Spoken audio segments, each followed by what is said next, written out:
ने फ़ोन उठाया। वह घबराकर तुरंत बैठ गई। फ़ोन पर उसके पति की आवाज़ आ रही थी, लेकिन उसका पति तो उसके पास ही लेटा हुआ था। फिर भी उसने कॉल नहीं काटी, बल्कि सुनती रही। फ़ोन पर उसके पति ने बताया कि वह 1 हफ्ते बाद की जगह से बोल रहा है और अभी अभी उसने उसकी औरत की अंतिम यात्रा अटेंड की है। उसने यह भी कहा कि वह 3 घंटे में मर जाएगी और उसकी मौत का कारण इमारत से गिरना होगा। औरत को यह सब बेहद अजीब लगा। उसने सोचा यह मजाक है, लेकिन जब वह सावधानी से पति के पास गई तो देखा कि उसके पति का फ़ोन अभी भी कॉल पर था। तब औरत ने इस कॉल को गंभीरता से लेना शुरू किया। फ़ोन पर पति ने उसे तुरंत जगाने के लिए कहा। उसे शक था कि उसकी सबसे अच्छी सहेली ने ही उसकी हत्या की है।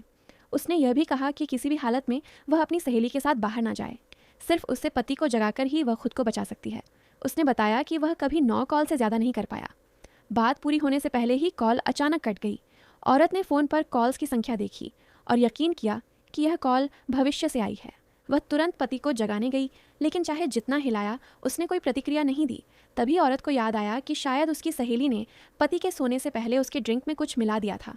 जितना वह सोचती गई उतना ही शक गहराता गया। उसी वक्त उसने दरवाजे के बाहर कदमों की आहट सुनी, फिर अपनी सहेली की आवाज़ सुनी जो उसका नाम पुकार रही थी। पति की चेतावनी याद कर औरत बेहद घबरा गई। वह सावधानी से दरवाजे की ओर बढ़ी। जब उसने झरी पीपले से बाहर देखा तो उसकी सहेली के चेहरे पर एक अजीब सा भाव था। औरत इतनी डर गई कि ज़मीन पर गिर पड़ी। सहेली लगातार दरवाज़ा खटखटाती रही। औरत ने झूठ बोला कि वह आज बहुत थकी हुई है और कोई भी ज़रूरी बात कल बताई जाए। सहेली ने यह सुनकर ज़्यादा जोर नहीं दिया और लौट गई। लेकिन तभी औरत का फ़ोन फिर से बजा। उसने सोचा कि फिर पति का कॉल है, लेकिन जब फ़ोन देखा तो असल में उसकी सहेली कॉल कर रही थी। हालांकि औरत बहुत डरी हुई थी, फिर भी उसने कॉल उठाई।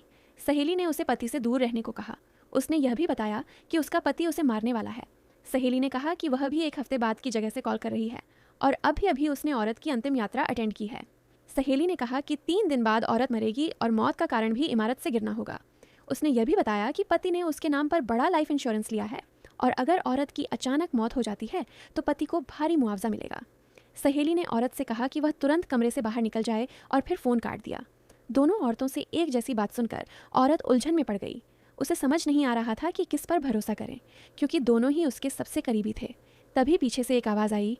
दोनों ने एक ही बात कही, लेकिन कौन सच बोल रहा है और कौन खेल खेल रहा है, जानने के लिए अगला पार्ट ज़रूर देखना। तब तक सब्सक्राइब करो, लाइक करो और कमेंट में लिखो तुम्हारी